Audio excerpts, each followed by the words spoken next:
4월 29일입니다. 주 나의 하나님이라는 제목으로 시편 104편 1절에서 18절까지 말씀 읽습니다. 내 영혼아 주님을 찬송하여라. 주 나의 하나님, 주님은 더없이 위대하십니다. 권위와 위엄을 갖추셨습니다.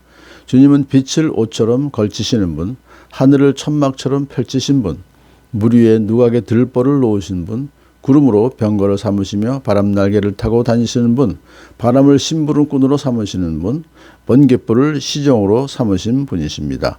주님께서는 땅의 기초를 든든히 놓으셔서 땅이 영원히 흔들리지 않게 하셨습니다. 옷으로 몸을 감싸듯 깊은 물로 땅을 덮으시더니 물이 높이 솟아서 산들을 덮었습니다. 그러나 주님께서 한번 꾸짖으시니 물이 도망치고 주님의 천둥소리에 물이 서둘러서 물러갑니다. 물은 산을 넘고 골짜기를 타고 내려가서 주님께서 정하여 주신 그 자리로 흘러갑니다.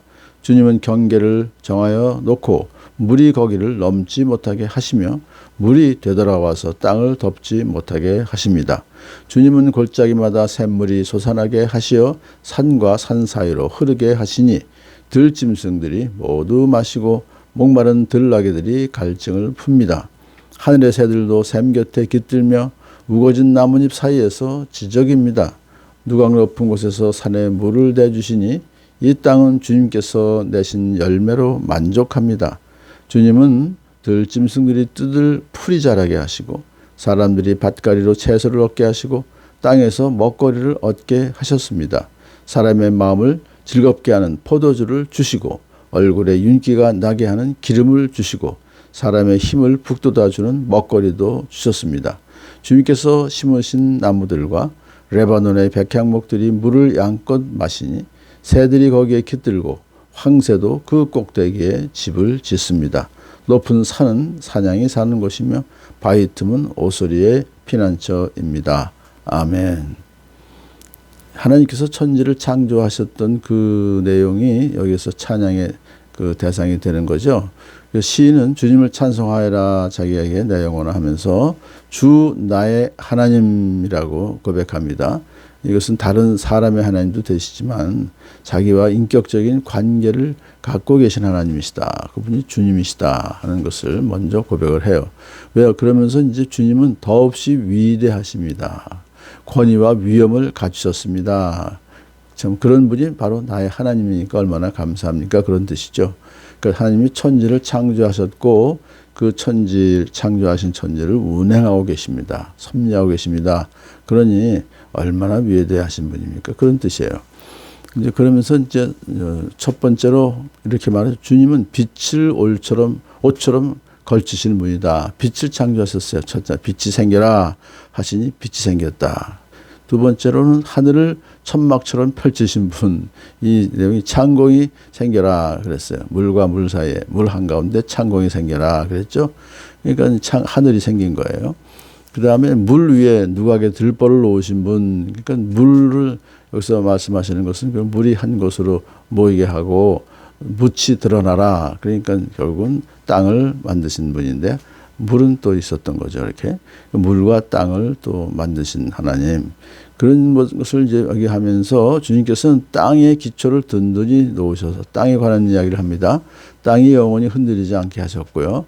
그 다음에 깊은 물로 땅을 덮으시더니 물이 높이 솟아서 산들을 덮었습니다. 그게 이제 원래 처음의 모습에서 창조하신 첫 번째 모습이었는데 그 다음에 이제 주님께서 한번 꾸짖으시니 묻은 드러나라. 물은 한 곳으로 모여라. 그렇게 이제 말씀하시니까 물이 도망치고 그래서 주님의 천둥소리에 물이 서둘러서 물러가니까 뭐예요? 결국은 땅이 드러나게 되는 거죠.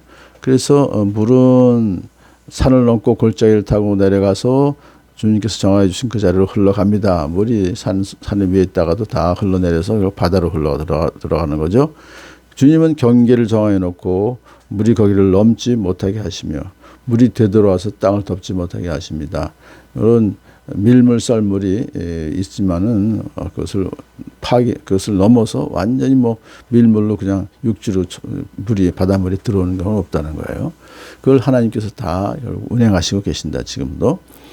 그래서 그 다음에 이제 땅에 있는 그 물을 얘기합니다. 주님께서 골짜기마다 샘물이 솟아나게 하셔서 들짐승들이 모두 마시고 목마른 나귀들이 갈증을 풉니다. 샘물이 생기게 하신 것은 결국 우선 동물들이, 야생 동물들이 또 가축들도 뭐 마시게 하는 거, 그게 좋죠. 하늘의 새들도 샘 곁에 구경하니까. 그런 모든 것을 보면서 누각 높은 곳에서 산의 물을 대시니 이 땅은 주님께서 내신 열매로 만족합니다. 사실 이 비도 또 주시지만 또 지하수도 이렇게 주시고 하는 그 모든 것은 결국은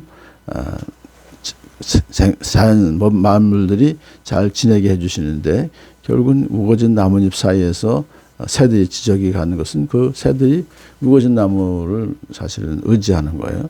그러니까 그 주님은 들짐승들이 뜯을 풀이 자라게 하시고, 그러니까 자연적으로 하나님께서 하늘에 나는, 공중에 나는 새도 하나님께서 다 먹이신다, 그런 뜻입니다. 그래서 근데 사람들은 어떻게 한다고요? 밭가리로 채소를 얻게 하시고 땅에서 먹거리를 얻게 하셨습니다. 사람들도 마찬가지죠.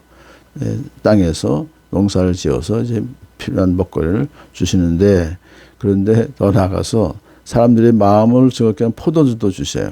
얼굴에 윤기가 나게 하는 기름도 주세요. 그러니까 우리 사람들로 하여금 좀 즐겁게 살 수 있도록 사람의 힘을 북돋아주는 먹거리도 주셨습니다 하고 하나님을 찬송하라는 거죠.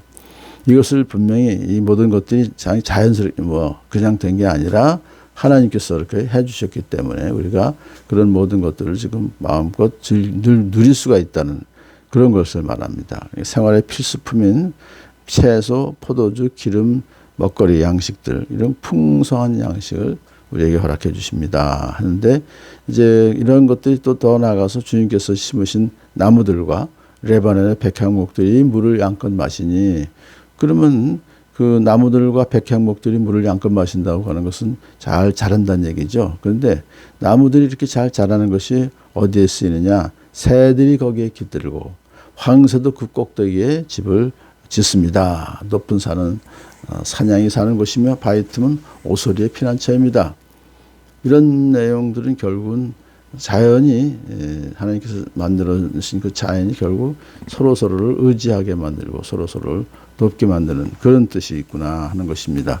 그러므로 하나님이 창조하신 그 세계는 서로 의지하여 조화를 이루고 있고, 그 자연의 그런 조화 속에서 우리가 연합해서 동거하는 아름다운 모습을 우리가 볼 수 있습니다. 그리고 자연 친화적인 자연을 사랑하면서 또 우리 사람들을 서로 사랑하면서 살아가는 것을 하나님이 기뻐하시기 때문에 우리 세상에 보이는 질서와 아름다운 배후에 계신 창조주 하나님의 지혜와 은총을 오늘도 노래하며 감사하며 지내는 복된 하루 되기를 축복합니다.